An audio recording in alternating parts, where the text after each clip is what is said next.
اللہ کا کلام پڑھایا رسول نے، اصحاب باصفا کو لکھایا رسول نے، قرآن کے حرف حرف کی تقسیم ہو گئی، تمثیل ہر عمل کو بنایا رسول نے۔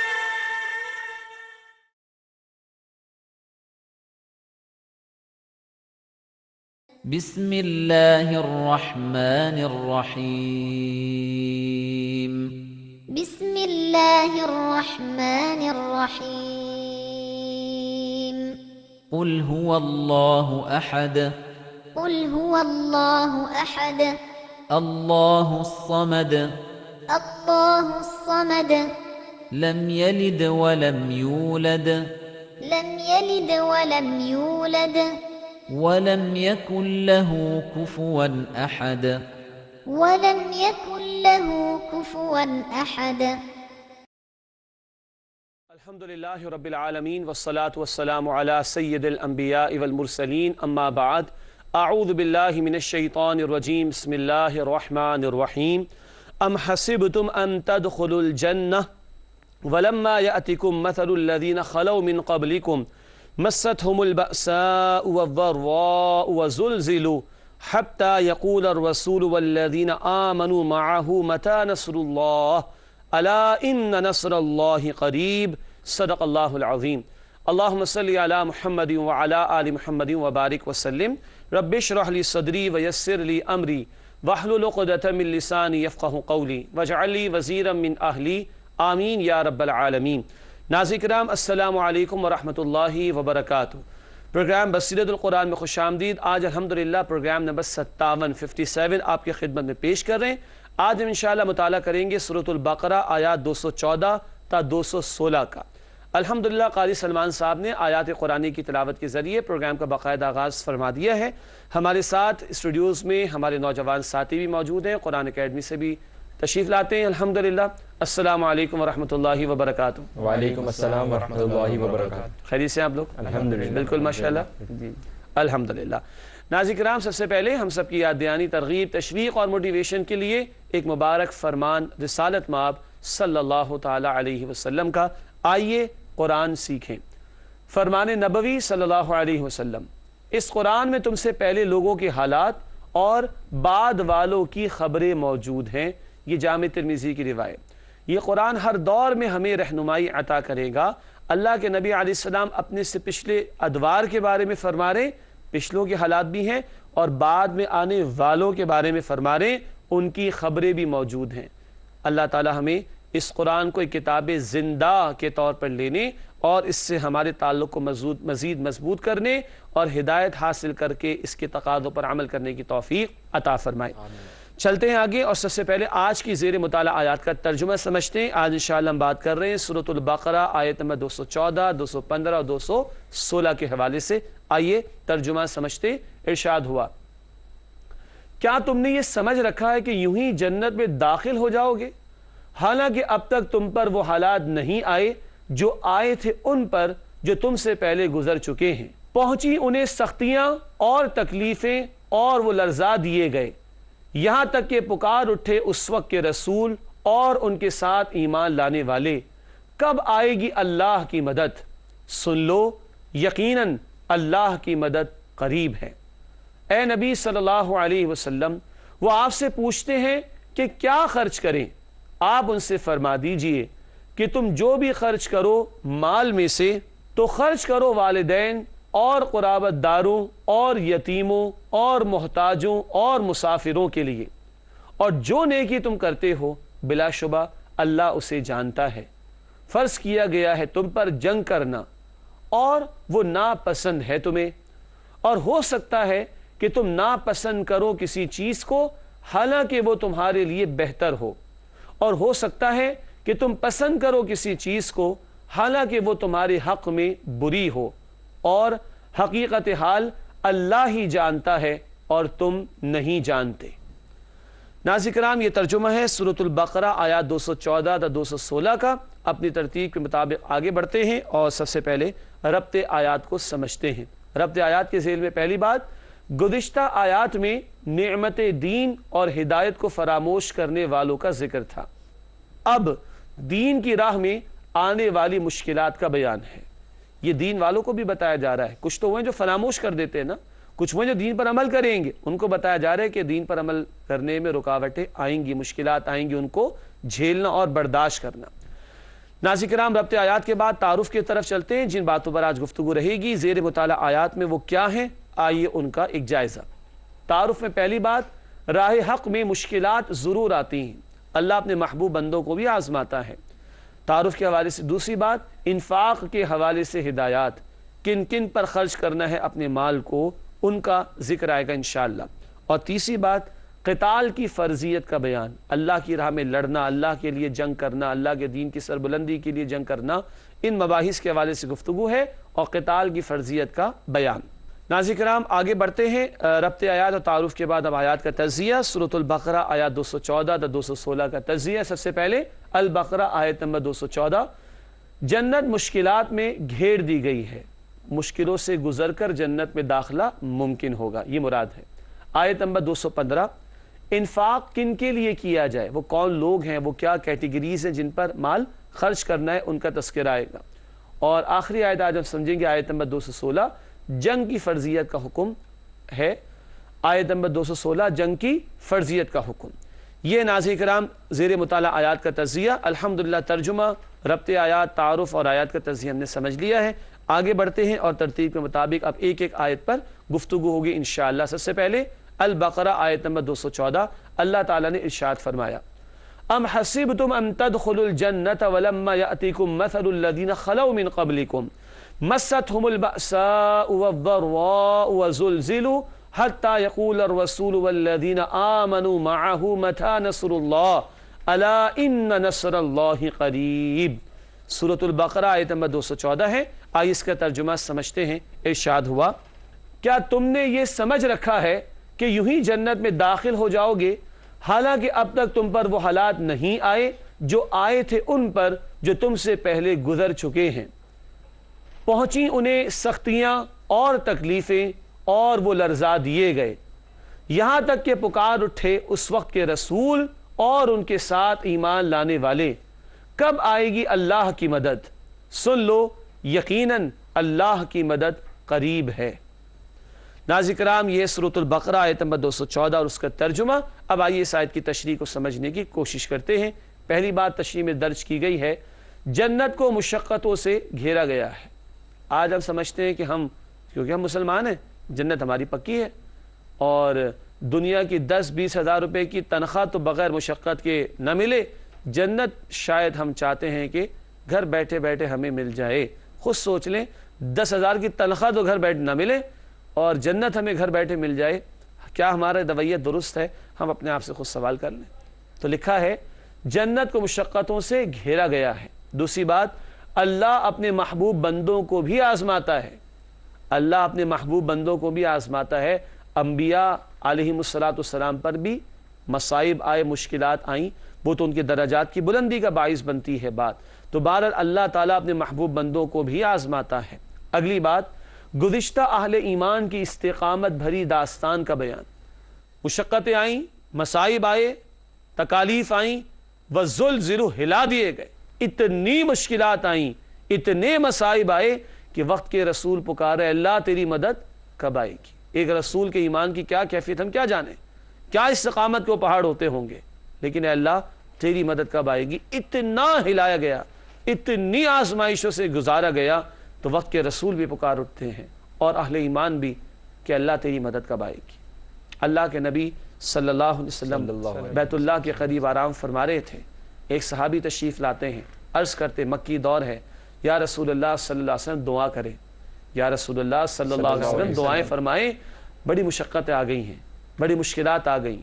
اللہ کے حبیب علیہ الصلوۃ والسلام نے فرمایا، تم بہت جلدی کر رہے ہو، تم سے پچھلے لوگوں کو ان کو آروں سے چیر دیا گیا، اللہ اکبر، انہیں زمین میں گاڑ دیا گیا، ان کے لاشیں گرا دیے گئے، ان کے جسموں کے ٹکڑے کر دیے گئے، ان کے جسموں میں لوہے کی کنگیاں چلا دی گئیں، اللہ اکبر، یہ بات بھی ان کو حق سے ہٹا نہ سکی۔ تم جلدی کر رہے ہو، تم جلدی کر رہے ہو، اللہ اکبر۔ اور آج ہم کیا کر رہے ہیں ناظرین کرام؟ ہم اپنا جائزہ تو لیں. آج کھانا لیٹ ہو تو ہم اسے تکلیف سمجھتے ہیں, بجلی نہ ہو تو ہم اسے تکلیف سمجھتے ہیں. قرآن حکیم صرف انہی تکلیفوں کی بات نہیں کرتا. قرآن حکیم اللہ کے دین کی سربلندی کی جد و جہد کے دوران آنے والی تکالیف کو بیان کرتا ہے. آج وہ جد و جہد ہم کر رہے ہیں تو تکالیف کس بات کی؟ وہی دنیا پرستی دنیا داری کا معاملہ. غور کرنا چاہیے. آخری بات اس آیت کی تشریح میں لکھی ہے, البقرہ 214 آیت نمبر ہے, کہ صبر کرنے والوں کے لیے اللہ کی مدد کا وعدہ ہے. الا ان نصر اللہ قریب, آگاہ ہو جاؤ, اللہ کی مدد قریب آیا چاہتی ہے. یہاں حوالہ دیا گیا سورۃ البقرہ آیت نمبر 153 کا, یا ایھا الذین آمنوا استعینوا بالصبر والصلاۃ ان اللہ مع الصابرین. اے ایمان والو, صبر اور نماز کے ذریعے سے اللہ کی مدد حاصل کرو. البقرہ آیت 153 پڑھ چکے ہیں. ان اللہ مع الصابرین, بے شک اللہ کن کے ساتھ ہے؟ صبر کرنے والوں کے ساتھ ہے. اللہ کی مدد کن کے لیے ہے؟ صبر کرنے والوں کے لیے ہے. ناظرین کرام, یہ ہے سورۃ البقرہ آیت نمبر 214, جس کی تشریح کو بھی ہم نے سمجھنے کی کوشش کی. بات کو آگے بڑھاتے ہیں اور البقرہ آیت نمبر 215 کا مطالعہ شروع کرتے ہیں. ارشاد ہوا اللہ سبحانہ و تعالیٰ کی طرف سے, یسألونک ماذا ينفقون قل ما انفقتم من خیر فللوالدین والاقربین والیتامى والمساکین وابن السبیل وما تفعلوا من خیر فإن اللہ بہ علیم. سورۃ البقرہ آیت نمبر 215 ہے. آئیے اس کا ترجمہ سمجھنے کی کوشش کرتے ہیں. ارشاد ہوا, اے نبی صلی اللہ علیہ وسلم, وہ آپ سے پوچھتے ہیں کہ کیا خرچ کریں. آپ ان سے فرما دیجئے کہ تم جو بھی خرچ کرو مال میں سے تو خرچ کرو والدین اور قرابت داروں اور یتیموں اور محتاجوں اور مسافروں کے لیے, اور جو نیکی تم کرتے ہو بلا شبہ اللہ اسے جانتا ہے. ناظرین کرام, یہ سورۃ البقرہ آیت نمبر 215 کا ترجمہ. اب چلتے ہیں اس آیت کی تشریح کی طرف. آئیے تشریح نکات کو دیکھتے ہیں. سب سے پہلی بات, انفاق کے حوالے سے ہدایات. انفاق کا مطلب کیا ہوتا ہے؟ خرچ کرنا. ماشاءاللہ, بہت اچھا جواب دیا. یہ نہیں کہا کہ مال خرچ کرنا, بلکہ جواب دیا خرچ کرنا. کیوں خرچ؟ مال کا بھی ہوگا, جان کا بھی ہوگا, وقت کا بھی ہوگا, صلاحیت کا بھی ہوگا, انٹلیکٹ کا بھی ہوگا. بہت اچھا جواب آیا. تو انفاق کے حوالے سے ہدایات, گو کہ کئی مرتبہ اکثر آپ کہیے کہ مال کے انفاق کا بیان آتا ہے, اور اس آیت میں بھی مال کے انفاق پر توجہ دلائی جا رہی ہے. تو پہلی بات تشریح میں درج کی گئی, انفاق کے حوالے سے ہدایات. فرمایا کہ من خیر, جو تم خیر میں سے خرچ کرو. خیر کا لفظ قرآن میں دولت کے لیے بھی آتا ہے, لیکن یہاں ایک اور اہم بات کیا ہے وہ آگے لکھی ہے ہم نے, مال حلال میں سے خلوص نیت کے ساتھ خرچ کیا جائے. اگر مال تو حلال کا خرچ کر رہا ہے آدمی, لیکن کر رہا ہے دکھاوے کے لیے, تو پھر کسی کام کا نہیں. نیت میں کھوٹ آ جائے گی, عمل ضائع ہو جائے گا. تو خیر کے لفظ سے بڑا پیارا اشارہ کہ مال حلال میں سے خلوص نیت کے ساتھ خرچ کیا جائے.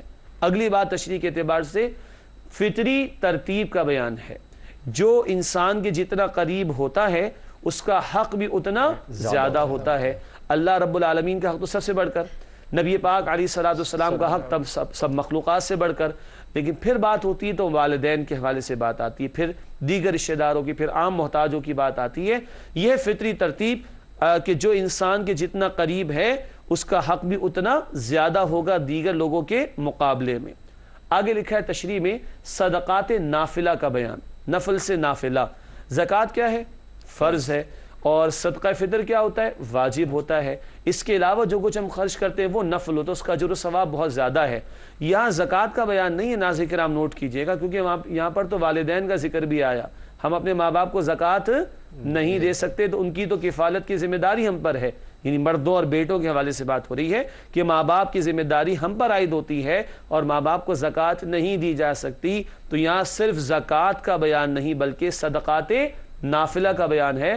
صرف زکوٰۃ کی ادائیگی کافی نہیں. ایک حدیث کئی مرتبہ ہم پڑھ چکے, جامع ترمذی میں ہے, نبی اکرم صلی اللہ علیہ وسلم نے ارشاد فرمایا, ان فی المال لحق سوی الزکاۃ, بے شک مال میں زکوٰۃ کے علاوہ بھی حصہ مقرر ہے.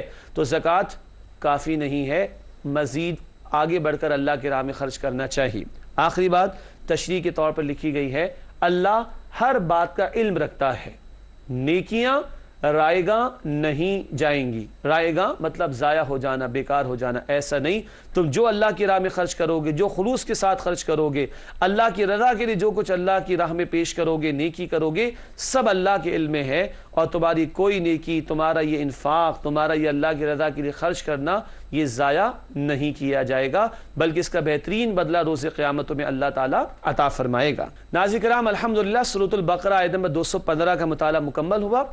انشاءاللہ اب ہم مطالعہ کریں گے سورۃ البقرہ آیت نمبر 216 کا۔ آئیے مطالعہ شروع کرتے ہیں۔ اللہ رب العالمین نے ارشاد فرمایا، کتب علیکم القتال وہو کرہ لکم وعسى ان تکرہوا شیئا وہو خیر لکم وعسى ان تحبوا شیئا وہو شر لکم واللہ یعلم وانتم لا تعلمون۔ سورۃ البقرہ آیت نمبر 216 ہے۔ آئیے اس کا ترجمہ سمجھنے کی کوشش کرتے ہیں۔ ارشاد ہوا، فرض کیا گیا ہے تم پر جنگ کرنا اور وہ ناپسند ہے تمہیں، اور ہو سکتا ہے کہ تم ناپسند کرو کسی چیز کو حالانکہ وہ تمہارے لیے بہتر ہو، اور ہو سکتا ہے کہ تم پسند کرو کسی چیز کو حالانکہ وہ تمہارے حق میں بری ہو، اور حقیقت حال اللہ ہی جانتا ہے اور تم نہیں جانتے۔ ناظرین کرام، یہ البقرہ آیت نمبر 216 ہے، قتال کا بیان بھی ہے۔ آئیے اس آیت کی تشریح کی طرف چلتے ہیں۔ سب سے پہلی بات تشریح میں ذکر کی گئی قتال کی فرضیت کا بیان۔ سورۃ البقرہ پڑھ رہے ہیں۔ مکے کے 13 برس کوئی جنگ نہیں ہوئی، مکے کے 13 برس مسلمانوں کو ہاتھ اٹھانے کی اجازت نہیں تھی۔ قرآن بتاتا ہے اس حوالے سے، سورہ نساء آیت نمبر 77، نساء آیت 77 میں کفوا ایدیکم، اپنے ہاتھوں کو باندھ کر رکھو۔ یہ اسٹریٹجی تھی انقلاب کی نبی پاک صلی اللہ علیہ وسلم کے حوالے سے۔ رب العالمین نے 13 برس تو جنگ کی اجازت نہیں دی۔ ہجرت کا سفر شروع ہوا اور اس کے دوران جنگ کی اجازت بھی آ گئی، سورہ حج آیت نمبر 39 میں۔ اور پھر ہجرت کے بعد سورۃ البقرہ کا نزول ہوا تو قتال کی باتیں بھی آ رہی ہیں اور اب قتال کی فرضیت کا بیان بھی آ چکا۔ تو پہلی بات، اس آیت میں قتال کی فرضیت کا تذکرہ ہے جو رب العالمین نے عطا فرمایا ہے۔ دوسری بات، لکھا ہے تشریح میں، قتال کا حکم بھی شرائط کے ساتھ دیا گیا ہے۔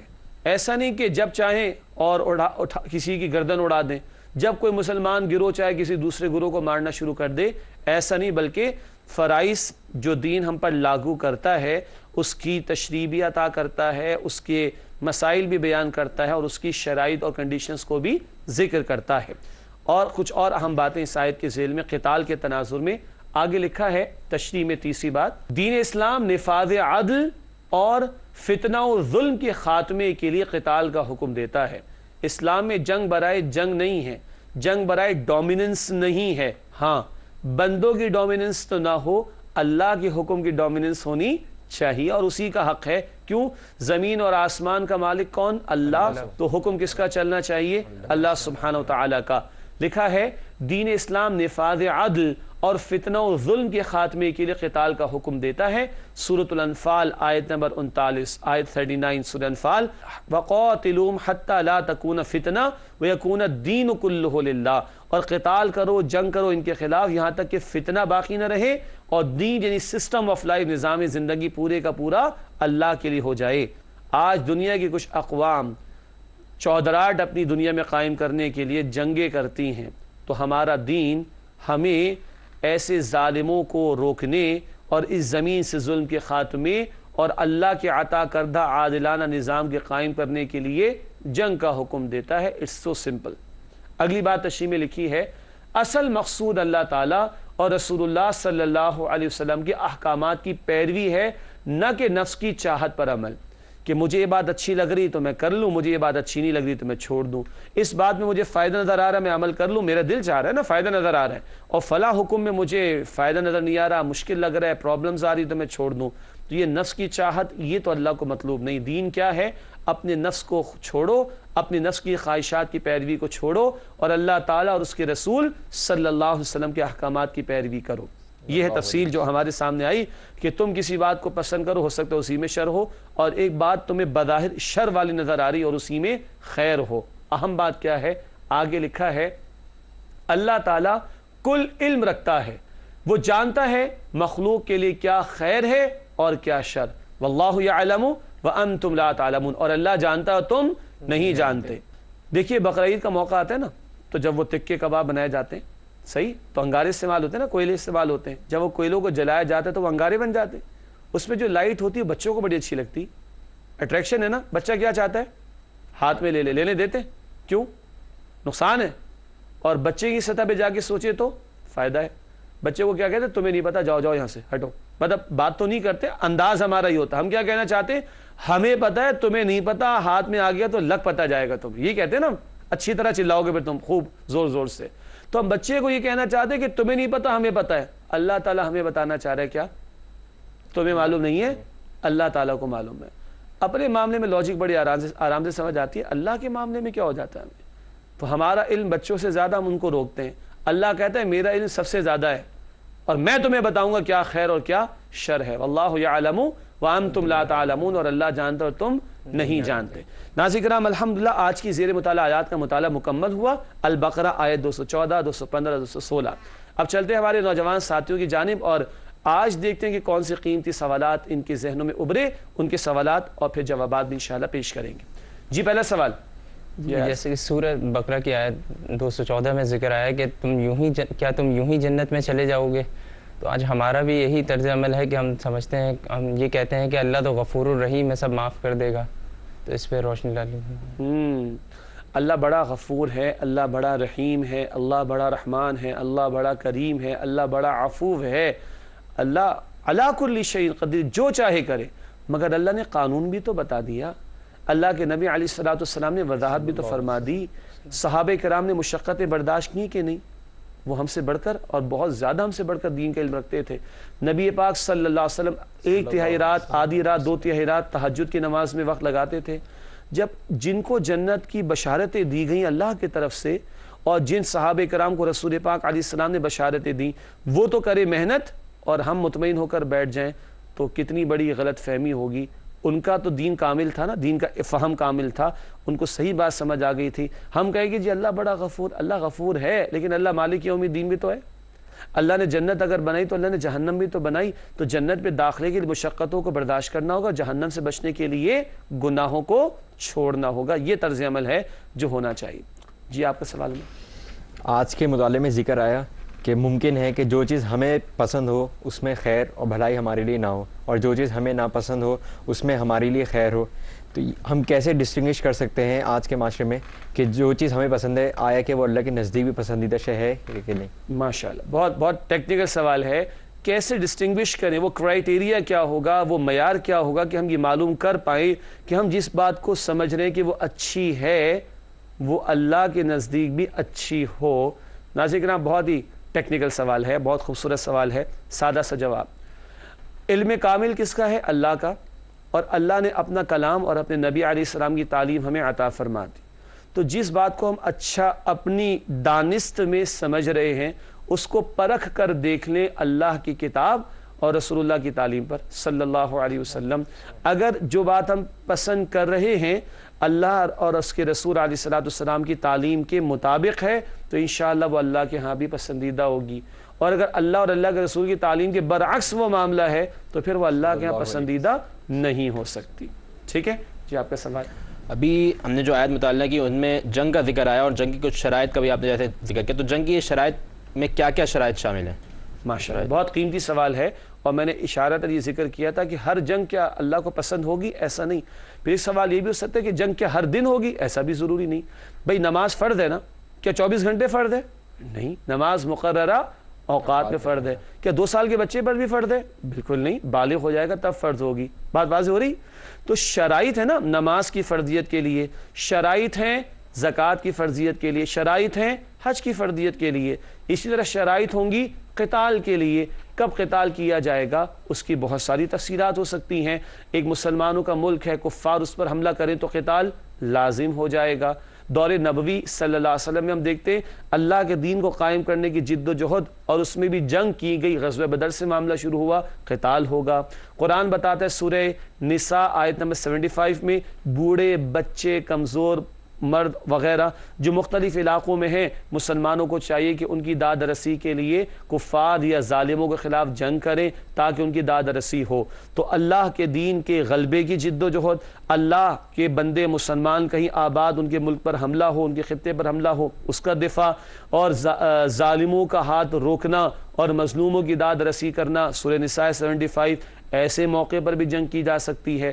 اور ایک بڑی اہم بات ناظر، بڑی ذرا نازک مسئلہ کی بات ہے، سورہ حجرات میں آپ پڑھیے گا، مسلمانوں میں اگر آپس میں رفت ہو جائے اور اختلاف ہو جائے اور جنگ پر آمادہ ہوں تو ان میں صلح کرائی جائے گی، اور ایک فریق صلح پر آمادہ ہو جائے دوسرا آمادہ نہ ہو تو آخری انتہا یہ ہے کہ باقی مسلمان جنگ کریں گے اس سے تاکہ اس کو صلح پر آمادہ کر لیا جائے۔ تو مقاصد بھی ہیں، شرائط بھی ہیں، تفصیلات احادیث کی کتابوں کی تشریحات میں، تفاسیر میں، فقہا کی کتابوں میں ملیں گی، لیکن ایسا نہیں کہ جب چاہے جنگ کرنا شروع کر دیں، جس کو چاہے مارنا شروع کر دیں، مسلمان ایک دوسرے کو مارے تو وہ بھی قتال وہ ہوگا جو اللہ کو پسند ہے۔ قطعاً ایسی حرکتیں اللہ کے نزدیک پسندیدہ نہیں ہو سکتی۔ الحمدللہ ناظرین کرام، سوالات کے جوابات بھی مکمل ہوئے۔ پروگرام کے آخری لمحات اور ہمیشہ کی طرح کچھ مزید سیگمنٹس۔ سب سے پہلے قرآنی معلومات۔ آج بھی ایک دلچسپ نقطہ ہے جو پچھلے پروگرام کے ہی تسلسل میں ہے۔ قرآن کریم کی صورتوں میں آیات کا تعین بھی توقیفی امور میں سے ہے، یعنی نبی کریم صلی اللہ علیہ وسلم کے بتانے پر موقوف ہے۔ پچھلی مرتبہ ہم نے سمجھا یہ صورتوں کا تعین بھی توقیفی امور میں سے ہے۔ اللہ کے نبی پاک علیہ السلام نے بتایا تو الفاتحہ پہلے ہے، اور پہلی وہی وہ سورہ نمبر 96 ہے، سورۃ العلق، وہ آخر میں ہے۔ تو صورتیں کہاں کہاں پلیس ہوں گی یہ بھی اللہ کے رسول نے بتایا صلی اللہ علیہ وسلم۔ کون سی آیتیں کس صورت میں پلیس کی جائیں گی یہ بھی اللہ کے رسول نے بتایا صلی اللہ علیہ وسلم۔ آمن الرسول بما انزل، البقرہ کے آخر میں ہے نا، معراج کی شب نازل ہوئی آیات، اور معراج مکی دور میں ہوئی، اور سورۃ البقرہ مدنی صورت ہے۔ تو اللہ کے نبی پاک علیہ السلام نے بتایا کہ آمن الرسول سے آخر تک جو حصہ ہے یہ سورۃ البقرہ کے اختتام پر رکھا جائے۔ یہ ہے آیات کا تعین بھی توقیفی امور میں سے جو ڈیسائیڈ کر گئے خود رسول اللہ صلی اللہ تعالی علیہ وسلم۔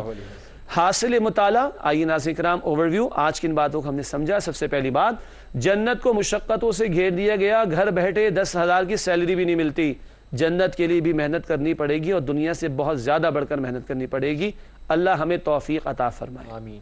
دوسری بات، حاصل مطالعہ میں صدقات نافلہ کی ادائیگی میں قریبی لوگوں سے آغاز کرنا چاہیے۔ ترتیب کا بیان آیا جو جتنا قریب ہے اس کا حق بھی اتنا زیادہ ہوگا۔ تیسری اور آخری بات، حاصل مطالعہ میں اللہ تعالیٰ کے ہر حکم میں خیر اور حکمت ہوتی ہے۔ ہماری عقل محدود ہے، ہم سمجھ نہیں سکتے، اللہ کا علم کامل ہے، وہ جو بتائے گا اسی میں ہمارے لیے خیر ہوگی انشاءاللہ۔ ناظرین کرام، حاصل مطالعہ کے بعد جائزہ لینے کی طرف چلتے ہیں۔ چند سوالات۔ سب سے پہلے نمبر 1، کیا ہم جنت میں داخلے کی تمنا، دعا اور محنت کرتے ہیں؟ تمنا تو یقیناً ہم کرتے ہیں، ہم ہاتھ اٹھا کے دعا بھی کرتے ہیں، سجدے میں جھکتے بھی ہیں اللہ کے سامنے روزانہ، اور اگر یہ نہیں ہو رہا تو کیا واقعی ہم مسلمان ہیں؟ کیا واقعی ہمارا ایمان ہے جنت پر؟ اور دعا کے بعد دوا بھی تو کرنی۔ وہی بات ہے، چند ہزار کی سیلری تو ہم پورا مہینہ لگا کے کماتے ہوں، اور جنت ہم چاہتے ہیں کہ بس تمنا سے مل جائے۔ کیا یہ ہمارا رویہ ٹھیک ہے؟ آپ بھی جائزہ لیں، میں بھی جائزہ لے لیتا ہوں۔ دوسرا سوال، کیا ہم صدقات نافلہ کی ادائیگی کا اہتمام کرتے ہیں؟ اگر ہم پر زکوٰۃ لاگو ہوتی ہے اور اس سے زائد ہمارے پاس ہے تو کیا ہم دیتے ہیں؟ اور اگر ہم پر زکوٰۃ لاگو نہیں ہوتی تو ہم نے کئی مرتبہ اپنے اسٹوڈنٹ سے بھی بات کی، جو اللہ توفیق دے دینا ضرور چاہیے اللہ کی راہ میں، اللہ بڑھا چڑھا کر واپس دے گا انشاءاللہ۔ آخری بات جائزے کے طور پر، کیا ہم عدل کے نفاذ اور ظلم کے خاتمے کی جد و جہد میں شریک ہیں؟ اللہ رب العالمین کے دین کے احکامات پامال ہوتے ہوں، شریعت کا مذاق اڑایا جاتا ہو، وہ ملک جو ہم نے 66 برس سے اسلام کے نام پر لیا ہو، وہاں سود کا دھندا چلتا ہو، بے حیائی کا دور دورہ ہو، اور ہم مطمئن بیٹھے رہیں، کوئی کوڑن ہمیں نہ ہو، کیا ہم مسلمان ہیں؟ کیا کوئی اس عملی جد و جہد میں ہمارا حصہ ہے کہ نہیں؟ تھنک اباؤٹ دس، ہمیں اس کے بارے میں سوچنا بھی ہے، اور صرف سوچنا نہیں بلکہ جواب بھی عملاً پیش کرنا ہے۔ اللہ مجھے اور آپ کو اس کی توفیق عطا فرمائے۔ آخری 2 باتیں، گزشتہ سوال کا جواب۔ پچھلے پروگرام میں سوال رکھا گیا تھا، نماز بے حیائی اور بری باتوں سے بچاتی ہے، کس صورت میں یہ ذکر آیا ہے؟ ہنٹ دی گئی تھی 20 اور 21واں پارہ، بالکل آپ کو ملا ہوگا، 20ویں کے ختم پر آپ پہنچے ہوں گے، تب تک تو نہیں ملا ہوگا۔